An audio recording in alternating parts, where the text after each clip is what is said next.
ইকুয়েডরের সবচেয়ে ভয়ঙ্কর কারাগার লিটোরাল পেনিটেনশিয়ারি যেন মৃত্যুপরীতে পরিণত হয়েছে। যক্ষ্মার প্রাদুর্ভাবে একের পর এক বন্দির মৃত্যু যখন থামছেই না, তখন শুক্রবার কারাগারের সামনে স্বজনদের ভিড় নয়, যেন একটি হৃদয় বিদারক আর্তনাদ। ফুটেজে দেখা যায় মায়েরা কঙ্কালসার বন্দি সন্তানের ছবি বুকের কাছে চেপে ধরেছেন, কারো চোখে অশ্রু, কারো হাতে প্লেকার্ড। তাদের দাবি, বন্দীদের মৃত্যুদণ্ড দেওয়া হয় না, চিকিৎসা তাদের অধিকার। শব্দগুলো যেন বাতাস ফুঁড়ে বেরিয়ে আসছে দীর্ঘশ্বাসে। এক মা কান্না চেপে রাখতে না পেরে বলেন, খাবার দিতে পারছি না, ওষুধ দিতে পারি না, কিছুই দিতে পারি না। আমার সন্তান ওখানে কিছু না পেয়ে না খেয়ে মরছে, আমাদের সাহায্য করুন। স্বজনরা অভিযোগ করেন, কারাগারে নেওয়ার পর থেকেই তাদের প্রিয়জনরা কোনো চিকিৎসা বা খাবার পাচ্ছেন না।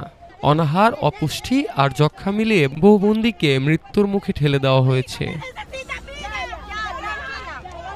আরেক মা কাঁদতে কাঁদতে বলেন, ও হাসি খুশি ও সুস্থ অবস্থায় ঢুকেছিল, এখন শয্যাশায়ী, কেমন আছে তাও জানি না। এ কষ্ট আর কতদিন? পানি না পাওয়া, গোসল করতে না পারা, ন্যূনতম মানবিক সুবিধার অভাব, সব মিলিয়ে পরিস্থিতি ক্রমেই অসহনীয় হয়ে উঠেছে। এক আত্মীয় জানান, ও বলে ভিতরে পানি নেই, গোসল করতে পারি না, তারা পানি দেওয়া বন্ধ করে দিয়েছে।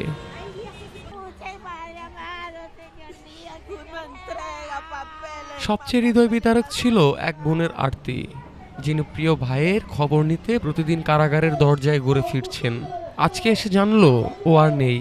এতদিন ধরে শুধু বলেছে আগামীকাল ছাড়বে, কালকে জানাবো, আর আজ বলল ও তো অনেক আগেই মারা গিয়েছে।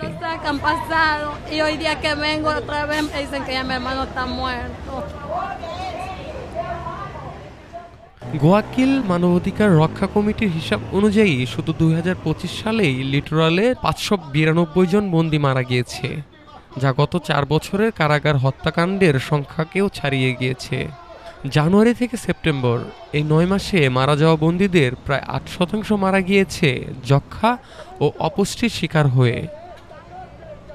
লিটোরাল কারাগারের ভিতর চলছে ভয়, রোগ আর মৃত্যুর এক অদেখা যুদ্ধ, যেখানে বন্দীরা সাজা কাটছে না, বরং ধীরে ধীরে মৃত্যুর দিকে ঠেলে দেওয়া হচ্ছে।